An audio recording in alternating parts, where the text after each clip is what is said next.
Welcome to CSIS Online. The way we bring you events is changing, but we'll still present live analysis and award-winning digital media from our Dracopolis Ideas Lab. All on your time, live or on demand. This is CSIS Online. Welcome to CSIS. This is our event on commercial wireless networks and national defense, requirements, challenges, and opportunities. It's a good topic because we've gone through most of the 5G hype cycle now. Originally, it was perhaps oversold. Then, of course, you got, as is traditional, a lot of skeptics saying it would never live up to its billing. But now it's the real deal. It's living up to its billing, and it offers all sorts of new opportunities for businesses, the economy, and for agencies like DoD. So that's what we're going to talk about today. This will be a panel discussion. We will have time at the end for a few questions from the audience, if you wish. Let me introduce our panelists in the order they will speak. First is Terry Halvorsen, General Manager, U.S. Federal Market, IBM. Prior to IBM, Terry was at Samsung. And of course, we all know him as the Defense CIO and Department of the Navy CIO. So maybe we can get you up to Annapolis sometime. After Terry, Callie Field, President Business Group T-Mobile. Callie's a T-Mobile lifer, is that right? That's true, 18 years. So she's been there quite a while. She began as the Executive Vice President and Chief Customer Experience Officer, which is a good background for this, and now is doing T-Mobile's business group, which is an area I think the company wants to expand in. And she can tell us what T-Mobile is doing in 5G. Finally, a man who needs no introduction, Major General Robert Wheeler, CEO at Strategic Consulting, and of course, former Deputy Chief CIO at Command and Control.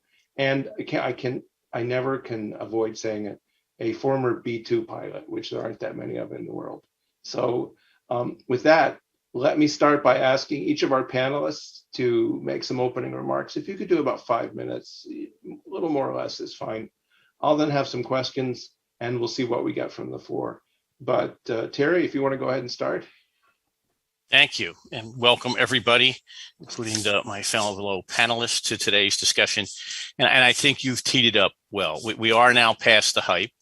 I think we are now into that period where we've now got to do the hard work.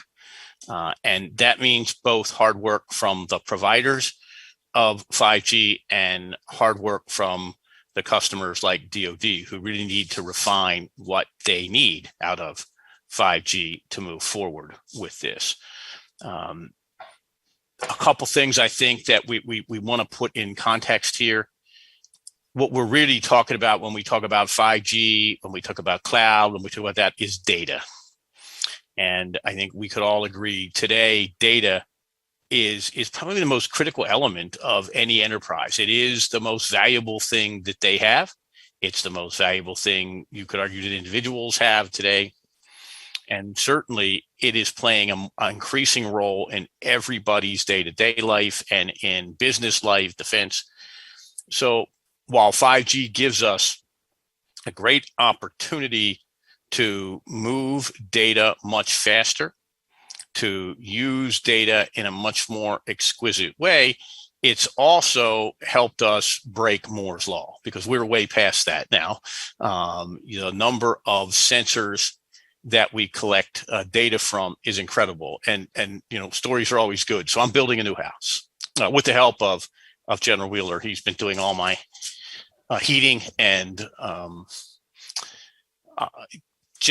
power generation requirements, making sure I have all backup. But I put in the whole house generator, and I put in the garage door opener, and then I learned that my garage door opener and my generator have the ability to collect an unbelievable amount of data. I mean, they are now complete sensors, which will report on the status constantly if I want. I mean, I can overwhelm my own little network just with those 4 devices.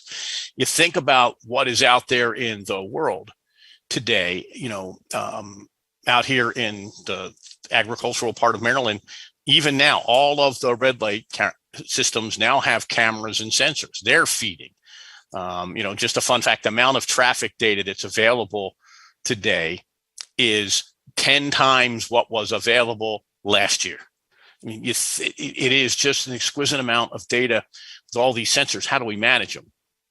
And it is going to be essential that enterprises like DoD, like IBM, like T-Mobile actually use 5G to manage their own data systems.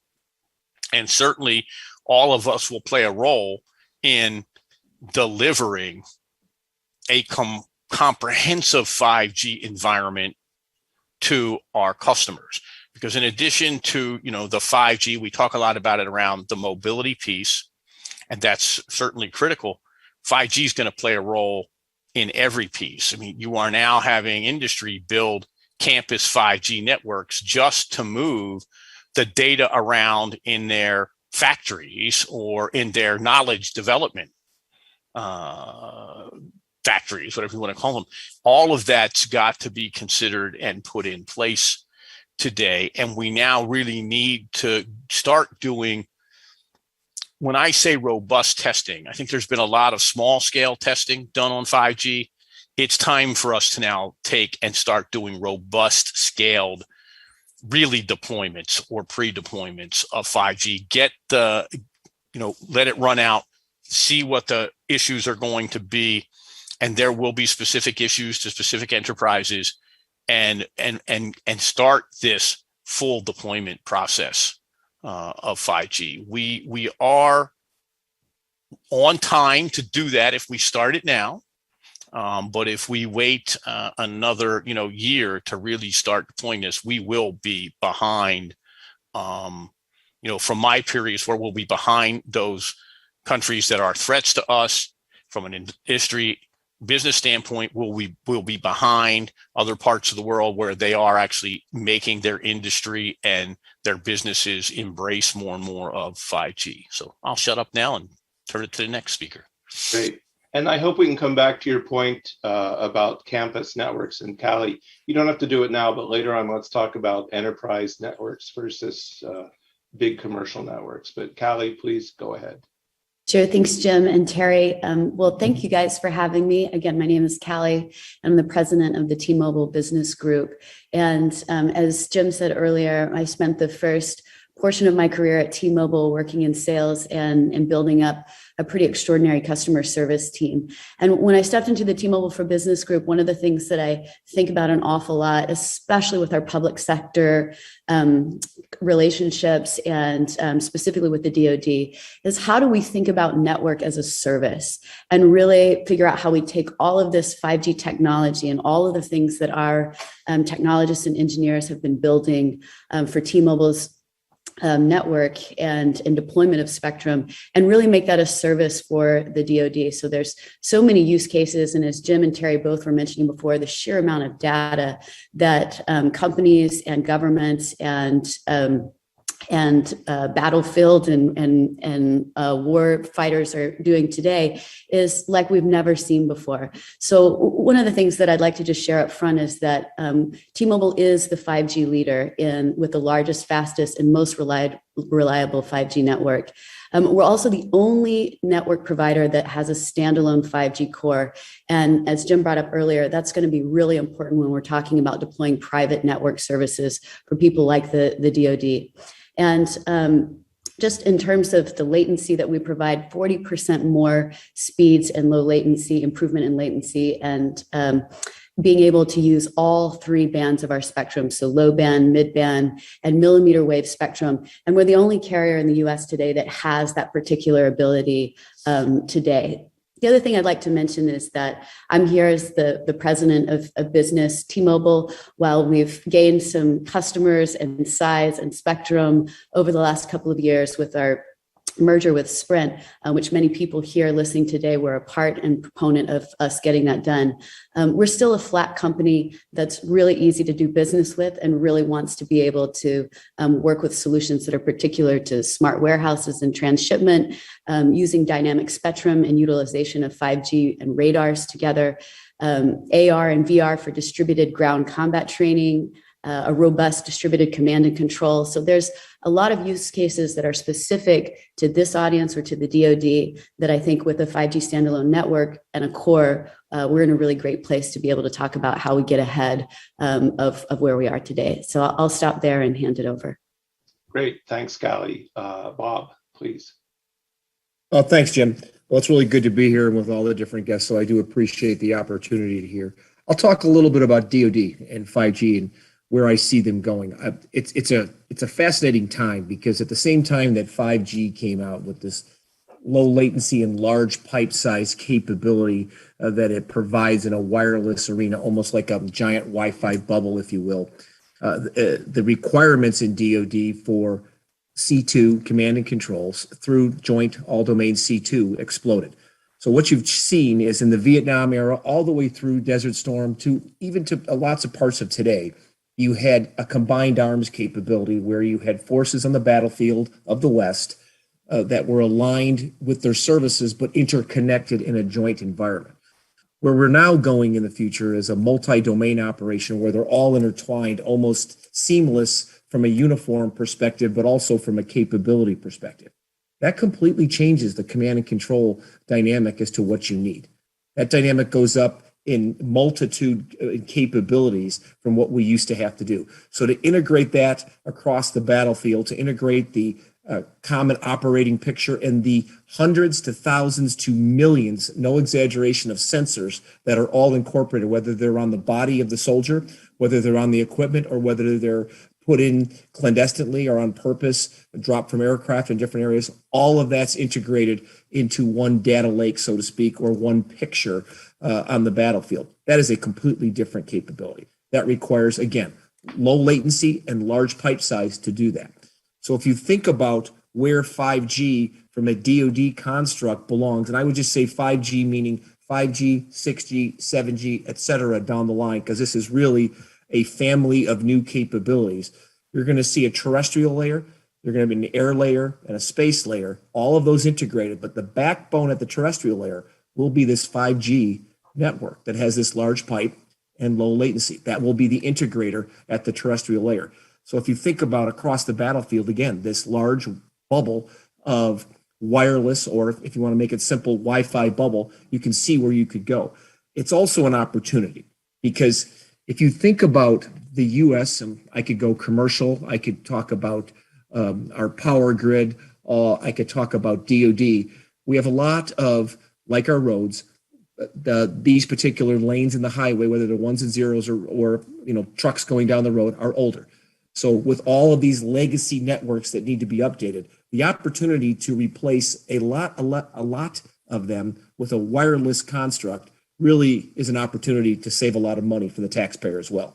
So when you think through DoD, all the networks that have to be replaced, we were the first to have these networks, and they all need to be replaced. So thinking about different constructs, and you saw Callie talk about as a service, DoD's thinking about, do I need to actually manage all these networks, especially ones that are on bases, ones that we use for day-to-day maintenance of capabilities, communications, of just standard data? Is there an opportunity here to do this as a service with a commercial company that lives and breathes building networks that can do this in a much more normal basis, if you want to call it that, or cheaper basis, but more importantly, they can update them, they can manage them, and they can take care of them so they never become legacy again. So that's a great opportunity. Specifically, if I was to think about some of the operations I did, because I know, Jim, you brought up my aviation days, what really made the U.S. King Kong, and I'm going to say it that way, from an air power perspective, was the fact that we knew how to integrate data. And that requirement has even increased tenfold. If you think about all of the information that we get from whether commercial satellites or we get from military satellites or government satellites as a whole, and you think about all the information that you have to get out of that, we don't go through it all. We don't have enough capability to do that. Having tool sets like 5G that can go from simple networks, like on your phone today, if you have a 4G phone, you probably get 45 to maybe 75 megabytes. If you're on a 5G system, and Callie talked about the lower band, you're talking 300 megs right there, 300 megabytes on the low band. Mid band, you're talking well over a gig. And this is in 5G. That will explode in 6, 7, and 8G.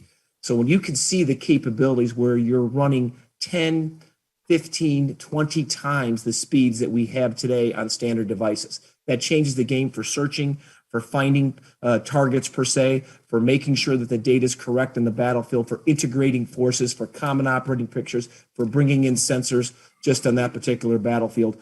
It does change how we do business. So what else is going to have to change then in DoD? The thought process on how we do integration of actual contracts, because the standard integrators that we all have used in the past and know are now going to have to be part with the telcos. And that's going to be another aspect to them that'll be new for DoD.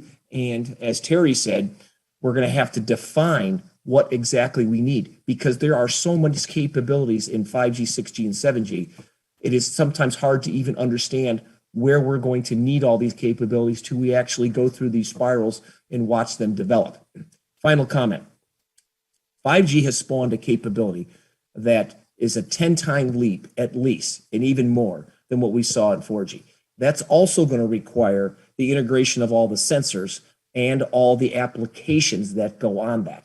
So if I think of 3G, 4G in that particular arena, I think of the consumer out there. If I think of 5G, I think of a consumer on steroids, but I also think of 5G is more about the enterprise, and that is a new jump. So part of the so-called hype of 5G may be that the customer base is exceedingly different than what we saw in 3G and 4G. It really is about the enterprise, whether that's the commercial enterprise, whether that's the U.S. government, or whether that's the Department of Defense. And that's it, Jim. Over to you. Great, thanks. Yeah, I think probably everyone in the audience knows that 5G is not your smartphone. We're talking about a very different market, a much bigger market, and there's some implications there. Maybe I'll start with something Callie brought up. Networks as a service. So everything is a service now. My favorite is quantum as a service, but we don't need to talk about that.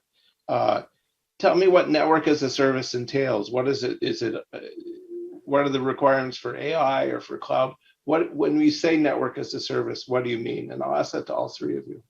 But Callie, why don't you start? You go first.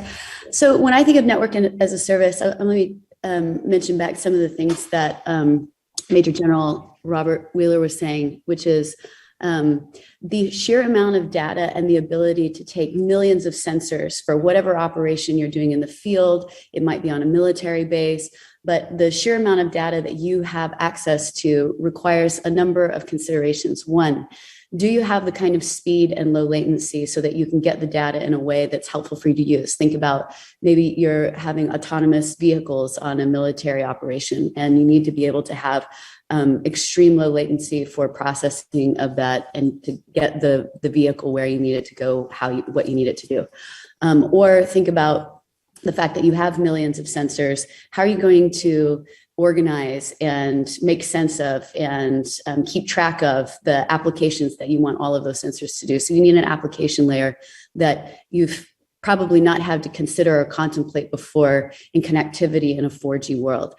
These are a couple of use cases that just kind of paint the picture of the extreme amount of capability that you now have with 5G technology and connectivity and speeds, but you're going to need the ability to manage that data differently than you did before. And so with our offerings to the DoD or to enterprise customers, what we're looking at is if you've got manufacturing needs or you've got real-time equipment operation needs, you need the extreme low latency and the dedicated spectrum with guaranteed SLAs of how that data will be managed and sent or received. And that's something that we haven't been able to do before, that kind of specificity with maximum control and security, two things that I think are extremely important when we're talking about a customer like the DoD. So when I think of network as a service, I think about how do we help our customers, give them the power and the ability to control their security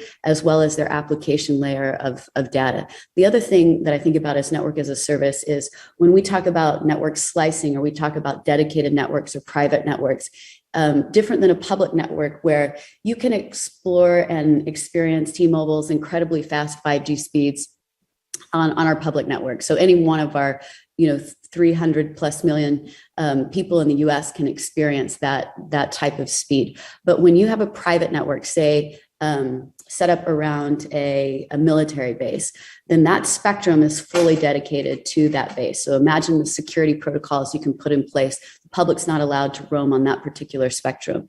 The other thing that you're able to do is get 4 to 5 times the public network performance on download speeds. So that's pretty important when we're thinking about, hey, what the millions of kind of data transfers that you want and the security that you need in those places. So I'll pause there if there's questions or you want me to go into more detail for private networks, but that's what comes to mind immediately when I think about private network or network as a service.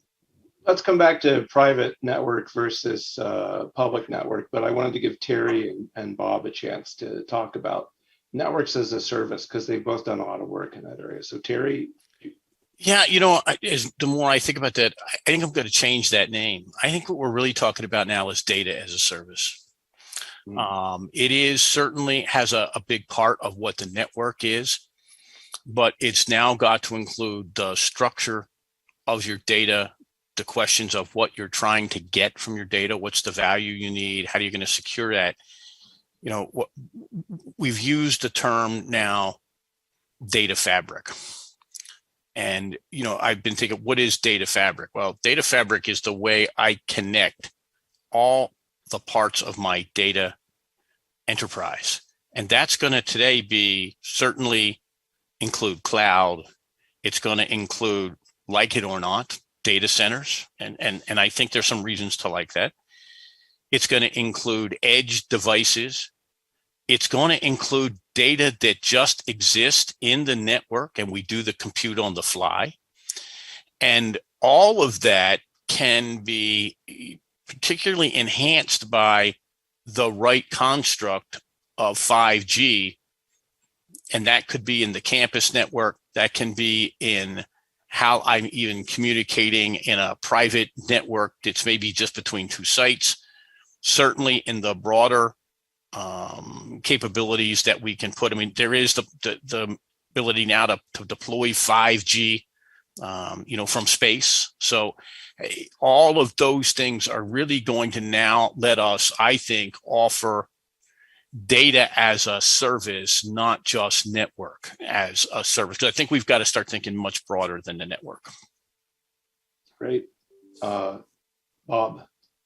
Yeah, I'll take 2 points in this. One from probably a group in the audience that are very fiscally minded. I had to do a study in the early 2000s, about networks as a service. And one of the fascinating things that I discovered is if you take a member of DoD and you take a look at their life cycle cost over 30 years, and you look at what that costs the taxpayer, when you think of all the different aspects of medical and retirement and all that, and you put it against a service of a company and a contract associated with it, it's astronomical the amount of money you save. It truly is. And when you have a Navy, Army, Air Force, Marines set of services that are focused on a lot of warfighting tools, this is actually an area where DoD can go as a service and an area that somebody else can do it better and also save the taxpayers a lot of money. So I think there's a lot of fiscal sense in this particular aspect, especially with these new technologies out there. From a battlefield perspective, I look at Callie talked about the security aspect. I also think of the resilience. Having all of these commercial pipes, you have a combination of military pipes and you have a group of commercial pipes, and that's transport layers that give you a set of resilience that we haven't had in the past. So there's another aspect to this that's important where DoD can now have a group of commercial pipes that are managed by somebody else, but are collectively managed inside of DoD as far as what data goes on which one at what time. And it's an interesting construct and allows you to do things that we haven't in the past. What gives you security and resilience at a level that we haven't had in the past, and especially with today's threats that are out there. When you think of hypersonics, when you think of cruise missiles, when you think of cyber, that is something that I think we have to go down that particular road, given where the threat has gone. Over to you. Great. I'm going to ask a tricky question. So if you want to take a pass on it, feel free. But maybe it's not tricky. I don't know. We had our first event on 6G here at CSIS a month ago. And in that event, of course, someone had to get ahead of the curve and say we need to start thinking about 7G. I don't think we need to think about 7G. We probably need to think about R&D when it comes to 6G. But it raises the point that we're in a transition, right? And so transitioning to the new kind of networks that you'll get with 5G, what are the challenges in that transition? Callie, you can tell us from what you've seen in the private sector, what are the challenges for transition? How do we manage this transition to really what's a new network architecture? Well, let me just be really upfront. I'm nor any person on my team thinking about 6G and 7G. We've got our arms full of 5G and we're figuring out how do we build all of these application layers? How do we, do some solution solving? And I like what Terry had to say earlier about data as a service. I mean, the power, the connectivity options and the solutions that are present for enterprise customers and for the Department of Defense, or when you think about government needs and security, is more palpable than it's ever been before. And so we're putting all of our time and resources. Now, is my colleague that's the head of the core network spending a lot of time on 6G and 7G? Yeah, but we don't wheel those people out very often because we've got to go and make sure that you guys are setting up 5G networks. So I'm going to pass. Okay, great. Callie, can I jump in? I don't think Callie passed. I think she gave a great answer, and here's why. 6 and 7 and 8G, and Bob will, I know, jump in here. They're going to give us some more capabilities. But you know what? The big breakthrough right now was 5G. And we ought to be figuring out using that as the baseline to ask the questions for the client's customers. And when we get that done, then the transition to 6, 7, and 8G will be a lot easier. We can answer most of the questions that we need to answer by focusing today on 5G.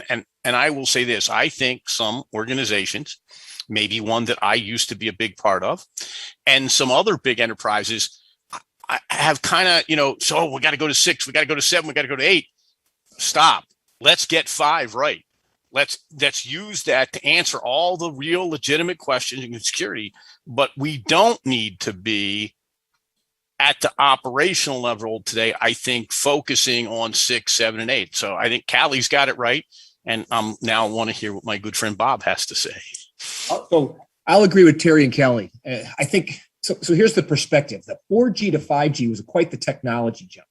The 5G to 6G to 7G, from a technology perspective, from an application perspective, isn't that much of a jump. So the way Terry brought it in and Callie brought it in, if you think about the applications at the enterprise level that we have to develop, they're going to be the same enterprise type applications that you have in 5G, 6G, 7G. So whether it's a farm with sensors in the soil or whether it's on the battlefield, those particular applications that need that high speed and low latency network will operate across all of them. So I think that's one of the areas that, if I understand Callie right, not to put words in her mouth, but that that developing that capability for their networks is going to be something that will work in 6G, 7G, 8G. What I get excited about in 6 and 7G is I don't see the major changes in hardware that were associated with 4 to 5G. The antennas, let's say this phone here, are going to be the same spectrum, same bandwidth on 6 and 7G, so that's not going to dramatically change.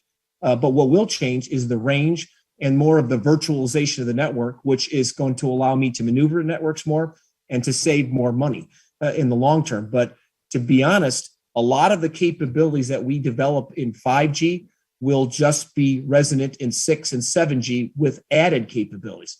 I still think the slowest part of the 5G networks right now is the development of the applications that we're all going to need in commercial and in the military side. And that's going to continue to live on in 5G to 6G to 7G. So I think I'm in line with all of the speakers on that one, Jim. Over to you. Terry wins the award for being the first at CSIS to ever say 8G. At the rate we're going to be in double-digit Gs by the end of the year. But we have a couple questions from the audience. I want to get to them. But before we do that, Bob brought up one of the questions that I have, which is, when do the apps catch up? Where do the apps come from? We all remember Ash Carter in 2015 talking about reconnecting DoD and Silicon Valley. We don't have to give reviews on that, but there's been some improvement. When do the apps catch up? Where are you looking for apps to come from? Callie, where do you see apps come from? Because I think we're talking about the infrastructure here, but to make it work, you also have to have apps. And somebody mentioned AR and VR. What's the process here for generating apps, both for commercial and for DoD? Who wants to go first? Well, I can jump in on a few things that I'm seeing. First of all, I think there's so much to come. I think Bob mentioned this earlier on in the discussion. If you remember back in the 3G days, if you can go back that far, we could hardly anticipate calling a car with our phone by using an app, and just think of all of the things that happened in the way that we do our day-to-day lives that 4G changed in our social construct, and even the way that we share content. And we could have a longer conversation about social media and its worth, but that was the dawn of the 4G era. And so when I think about applications for 5G, you're going to see so much of that coming from world leaders today who happen to be in the United States. So companies like Microsoft, companies like Amazon, Google, who you're very familiar with, they're world leaders and experts in developing applications and working closely with network providers, but also I think there's an opportunity to work very closely with customers like the DoD for secured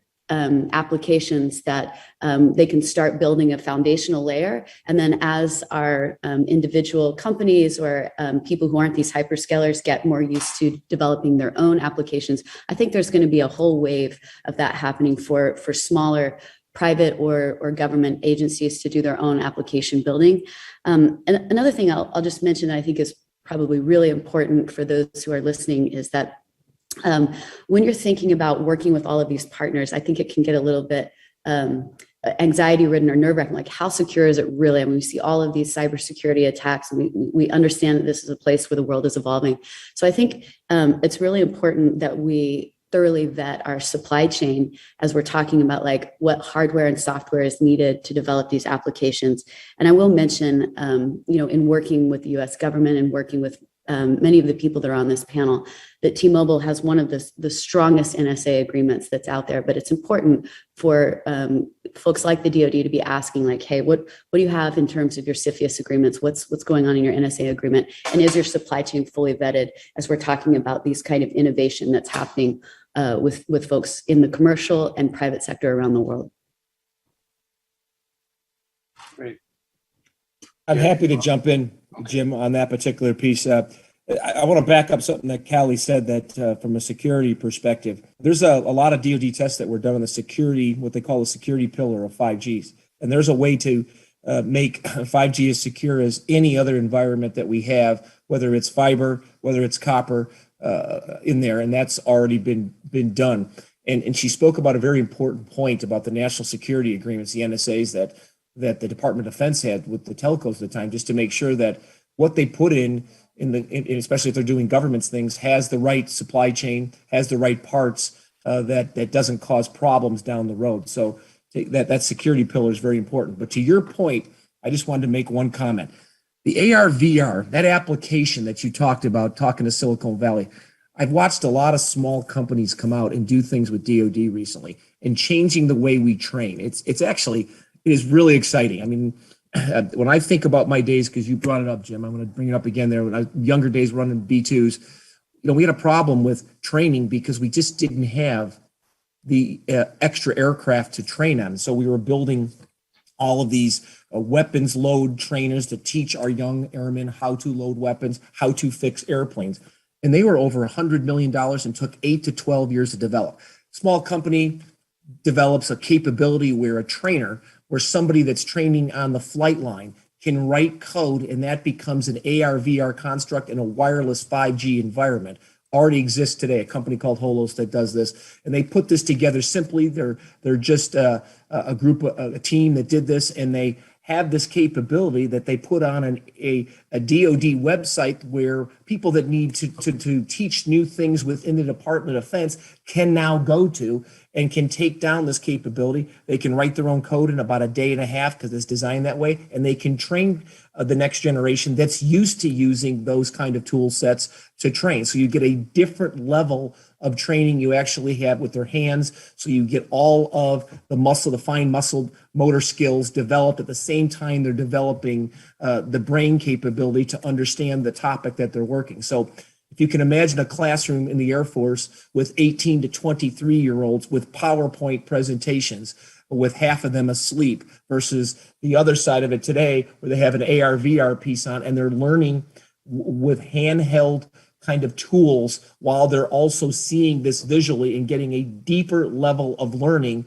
when you're talking about billions of dollars equipment, and in some cases training with deadly tool sets before they ever touch anything that can get them into trouble. So that's a set in itself of training that I think is going to dramatically change in the Department of Defense, how we train, how well we train, how we can deploy with this training versus what we were able to do in the past. Giant simulators that were the size of buildings can now be put into a small box on an airplane, and you can continue to train in a deployed environment.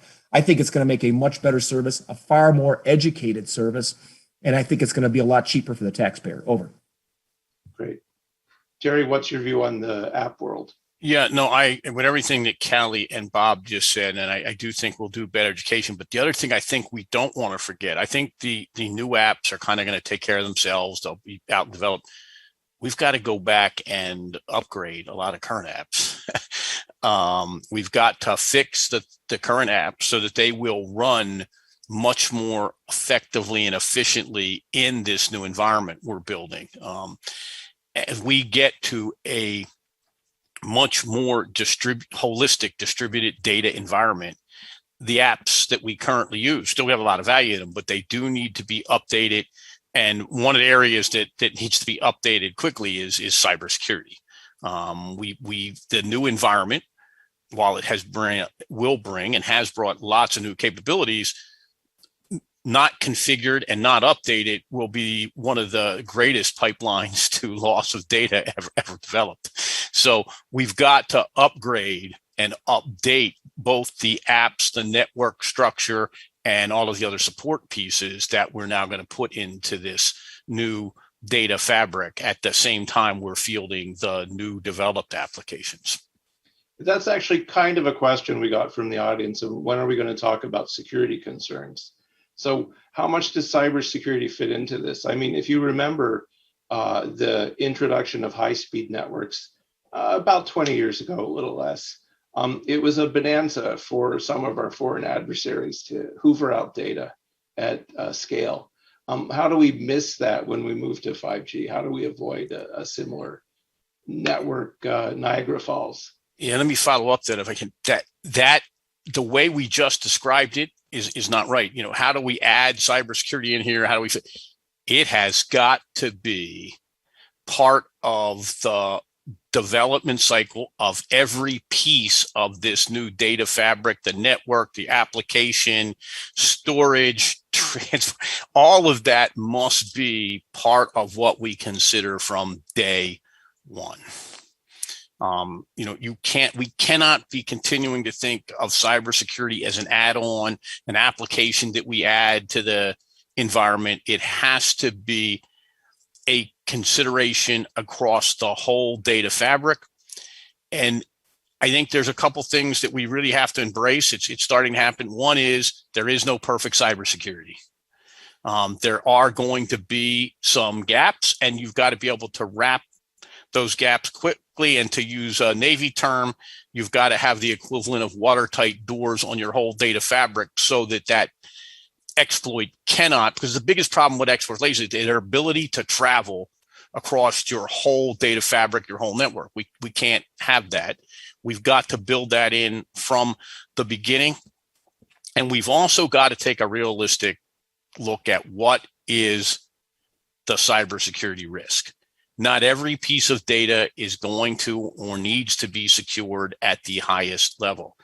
A couple things that I think we have not focused on well enough is the time that data is actually relevant.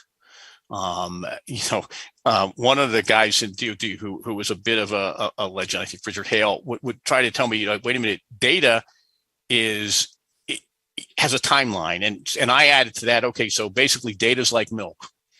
It has an expiration date, and after that expiration date, you don't need to keep it as secure. You've also got to weigh the risk of high level of security against the value of the data and getting it out to more customers, clients, allies.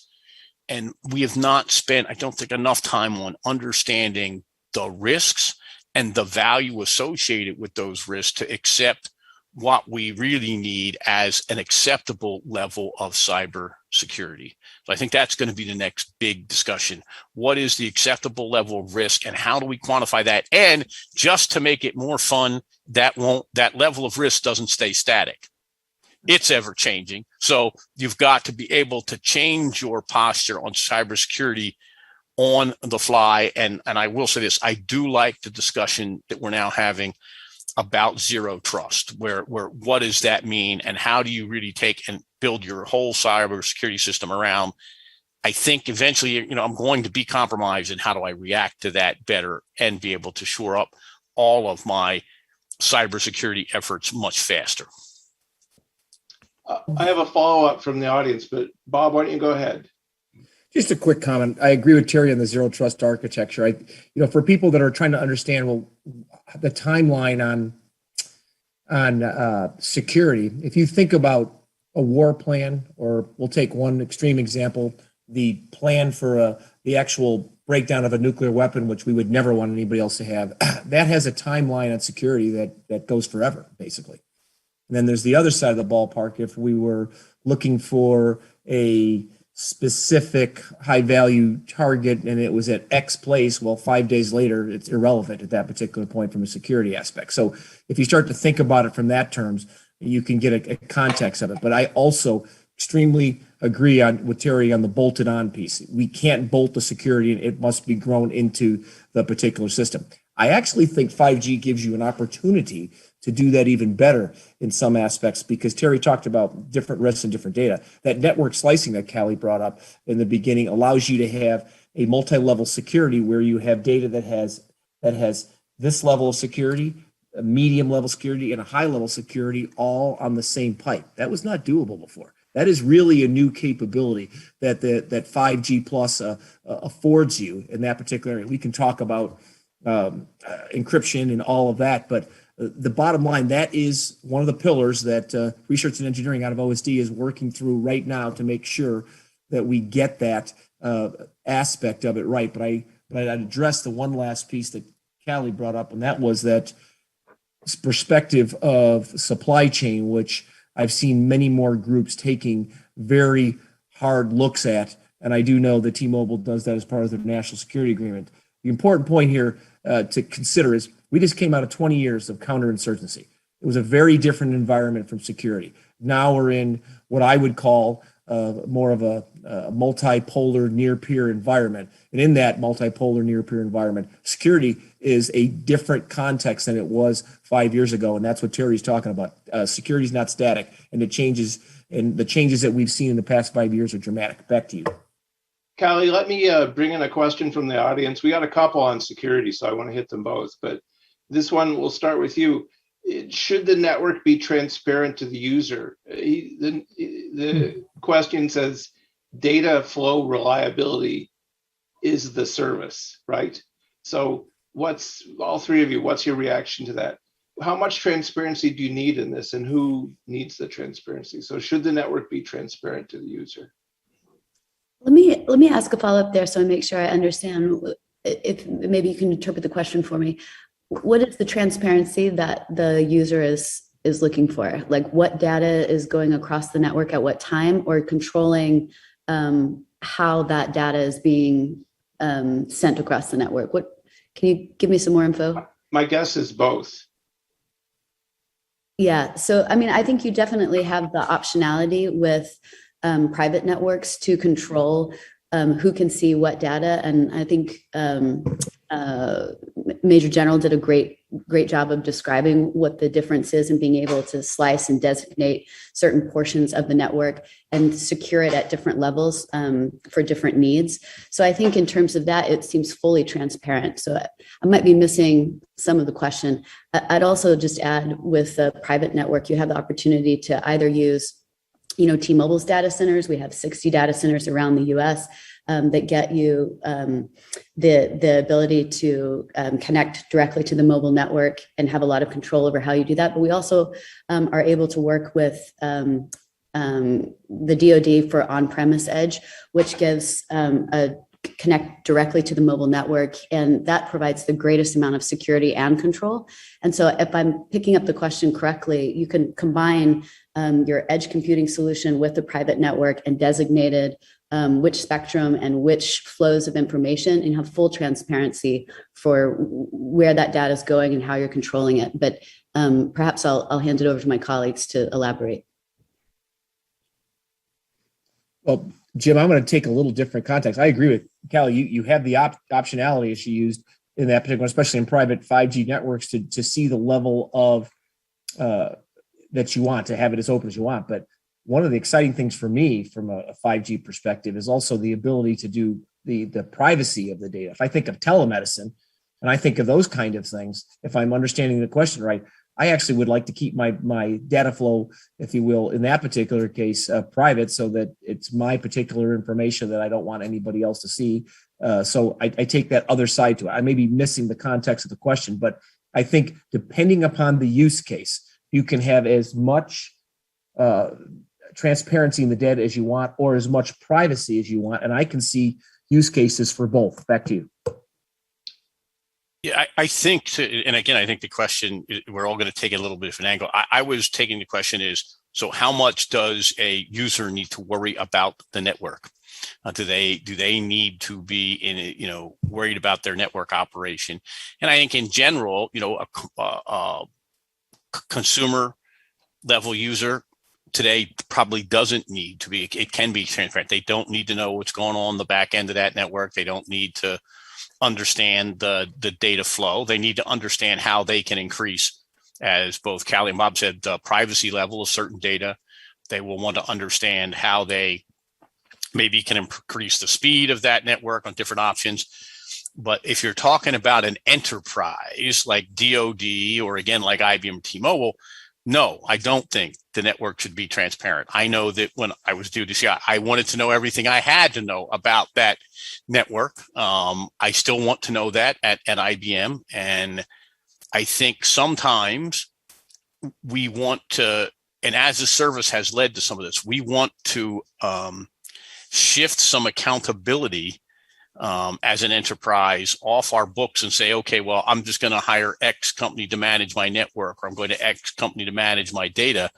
And that's not going to work for you. You are going to be able to outsource some of that, but the accountability and responsibility for your operations of that still reside with you, just like it resides with you as a consumer.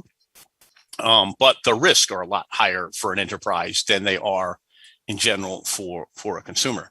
So I think if you are asking about what should an enterprise be doing, no, the network shouldn't be transparent to them. No part of the data fabric should be transparent if you really want to ensure that you're getting the full value from your data. When we said the magic word security, it led to a flow of questions. So I apologize in advance if we don't have time to get to them all. But one that's kind of a follow-on to this, and one that I think all of us have been thinking about, is talk a little bit about the security challenges of the Internet of Things in the 5G environment. And this is a good one, because if you look at some of the edge devices, if you look at some of the apps, they might not be as secure as you might hope. So what are the security challenges as we move forward with the Internet of Things that 5G is going to enable? I don't know who wants to go first. Terry, you just I'll leave it, because I think the first thing that this means is you better understand what's on your network. Yeah. I mean, if I was going to put a highlight around what do I see when I go in and I talk even to people today about their network, the biggest first circle, I thought they don't know everything that's connected to their network. And that's, I say that a little, maybe tongue in cheek, but it's hard. It is really hard to know what's connected to your network. And we got to spend more time on that. It has to start with that. What is on your network? And the sensors today have multiplied that problem in ways I don't even know how to count yet. I started this story with one of my stories at the garage door over in my generator. Well, they're now part of my network, but they also feed the network of the providers, which are now connected to my network. So, being a bit obsessive with network security and network, I've now had to reconfigure my network at the new house to make sure that I am protected against somebody entering my network via the providers of my garage door opener and my generator. You've got to think that way today. And I do think while 5G has opened up a lot of great potential, and it's much more valuable and much more going to deliver good than bad, it has, coupled with the sensors, expanded our security concerns. And you really do now have to pay good attention to what's on your network.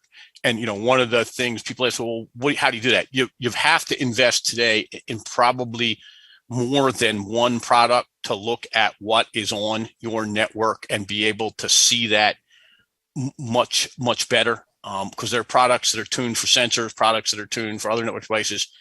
We'll eventually get the ecosystem right that's needed to do all of this. But today, that is, I think, one of the key focus areas we've got to look at in cybersecurity. Yeah, I love that topic because people never know what's connected. And my favorite, it's a little old at this point, my favorite is still the Las Vegas casino that was hacked through their network connected aquarium. So the options are there. Callie, Bob, do you want to throw in anything on this? Yeah, I was just going to add, obviously T-Mobile, like many other companies that have enormous amounts of data, are very susceptible to cybersecurity attacks and have had to really rethink and kind of some of the conversation earlier today, not just look at one application or one particular threat, but do an entire revamp of the way that we think about connectivity and information and data. Part of that is in the training of your employees, your users, your family members, your service people. So whoever it is that's using your networks, you've got to have a different level of education and awareness for what attempts and what attacks you're vulnerable to now as you're developing more applications and transferring data. So I think that's one thing that's critically important, is freshening, revamping, and reinventing your training, so that your people that are using the data and have access to the data, are building on the data, are able to understand what really are the attacks, and they're thinking about it from the very beginning of design all the way through the end user application.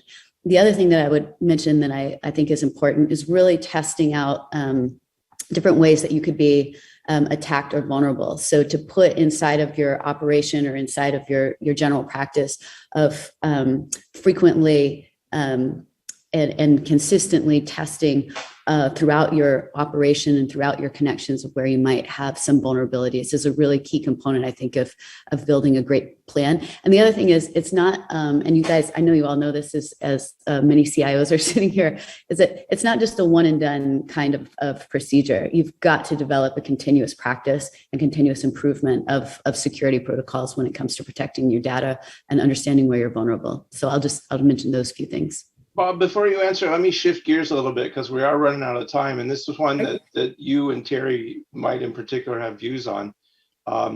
Someone asked, is DoD on the right track with its 5G strategy and its R&E efforts, or do major changes need to be made?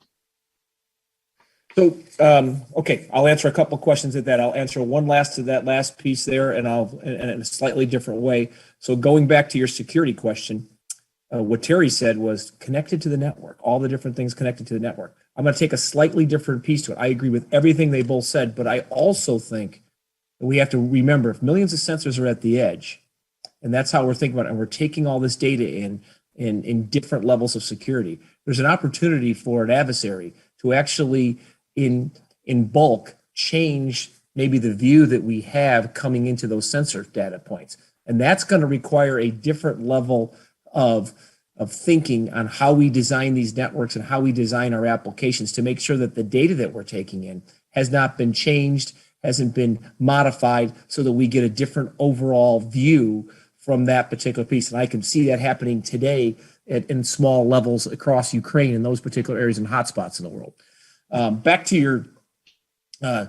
your final question, does DoD have it right? I think we've seen an administration change and we've seen different spirals. I think in the beginning, it was a little bit of a shotgun pattern. I think that we're bringing it back together now in that particular arena. And I think we're starting to see a set of pillars that are driving where DoD wants to take it. I do see some bifurcation in what OSD is doing and what the services are doing. It is separate. That is also driven by law in part because of Title 10. But I think that the research and engineering is trying to push the limits as to where we're going, and that's their job. Whereas DoD says, this is what I have. 5G is not a research piece anymore. It exists across the world. If you think about all the different networks, I want to use it now in its present application. So you've got really two sets of drivers in that arena. The services driving what's today and R&E driving where we're going. Back to you. Terry, any views? Yeah, I think DoD is like Bob just said. I think DoD is set up to have success here. I think it will be interesting how we answer these questions 18 months from now. I do think, and I said this beginning, they now need to do more at scale. I think they've done the testing that they need to prove the value of 5G. And now it's testing, how do you configure, how do you secure it, the things we've talked about. And I think if this next 18 months DoD, and I won't just say DoD, I think this is DoD, I think this is IBM, I think it's T-Mobile, I think any of the big enterprises that are relying on data like that, it's time for them to move to now scaled testing and really begin heavily evaluated deployments at scale. Okay, a final question, since we're coming up to the end.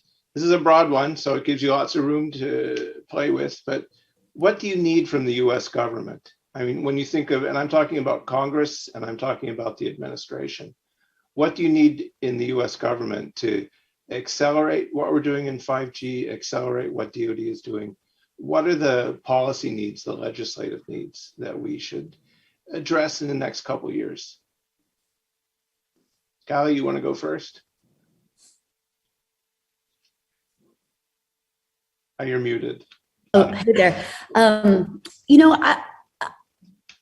I would frame it a little different as it comes to the provider, and that is clarity on the use cases and the standards that need to be applied, because I think we're in a position where we can partner with the DoD to adhere to the specifications and to the use cases. So you're right, we've done some testing, we've done some early deployments of private networks, but I would say, let's get after it. Let's start really building out the private networks and taking the applications that exist today and start deploying those and working with them and testing them. So I'll just mention that. I think clarity around what the use cases and specifications are, and then we're ready to go. Great. Bob. So I'll take it from my time that I had to do a lot of work with with telcos and DoD. Biggest thing for me is the fact that from a government perspective, local towns across the country, the rule sets for putting up towers and integrating those pipe things, that's a big deal to get that done. It's a big burden on industry to put that together. And I need to use those if I'm on a base or something area, and it takes forever to get that done. And if I think of 5G and what it can provide, you've seen all the different studies, 3, 4, 5% changes in GDP, and God knows we could use that right now, Jim. So I think the ability to speed the networks across the country, because I see the digital economy being supported in large part by these networks that are being provided across the board. So I think that's one. And then there's always this dichotomy inside of DoD, this fight where we don't want to give up spectrum. One part does, but the other part of DoD says, well, we need to do that for the rest of the economy. I'll take a General Oldenaro, who used to be head of the U.S. Army, his comment to me, because I was actually working the AWS-3 auction. He goes, not only do I want to sell the particular spectrum, once the commercial industry puts it up, I want to buy services from them because I can't do this anymore in a cost-effective way. They can do it better. So I want to sell them the spectrum and I want to use it so that I can actually use that particular spectrum through a commercial services contract to be more efficient as a U.S. Army. That was his perspective on it when we were doing that particular auction when I brought that to him. So there is that piece, that tug and pull within DoD, one part wanting to keep the spectrum, one wanting to sell it. But I do think if I was to think from an industry perspective, their number one issue is getting the rules and regulations for interconnecting these towers across the country and setting up these new networks and being able to put up these antennas. That would probably be their biggest struggle. Over to you, Jim. Great. And Terry? I think we need to continue, and I think if the government's got to lead part of this, and industry has to play, but we definitely have to find better ways to have more productive collaboration between industry and government. I think the poster child for that is cybersecurity. When I look today at the cybersecurity challenges we face, and our solution has been to date, improve individual cybersecurity programs. So IBM has a cybersecurity program, Department of Agriculture has a cybersecurity, and we're all trying to do the same things. That's not going to work. How do we collaborate and particularly share some of the cybersecurity responsibility and share better the cybersecurity findings and data? I think government's got to find better ways to improve the way industry can share that data, and frankly, not be worried about, if I share that data, are there, significant penalties coming my way? And that can be reputational too. There is some real reasons. On the other hand, industry, I think, has to recognize that for the government to do its job well, we do have to be able to share, and we've got to take our sensors and add them to, in some ways, the government set of sensors to make the cybersecurity data set better and share in those analytics. We don't have enough people. If we all worked together, we still wouldn't have enough people to do the cybersecurity mission. So we've got to figure out, how do we use these new technologies together, like AI, automation, to better cut that data so that the analysts are working on a higher level set of data. And I think while cybersecurity is the poster child for that, I actually think network architecture, the new data fabric design, is got to be part of that too. So the education and the dialogue between industry and government has got to get better. And I'm optimistic about that, because I will say this, and I record on this: the relationship between industry and government has been the U.S.'s secret weapon since the beginning of the industrial age. It has solved and saved us many times, and I am confident it is going to do that again. Great. So a couple words came up repeatedly: cybersecurity and data. I'm going to add 3 points. Clarity in use cases and standards. I think that was really useful. Testing at scale. We didn't get to talk about that, but I think that's one of the challenges we all recognize. And finally, what the new apps pipeline looks like for the 5G networks. These are all good topics, but we don't have time to talk about them. So Callie, thanks for getting up early. Bob and Terry, thank you for attending. Thanks to the audience for listening in. Thank you very much.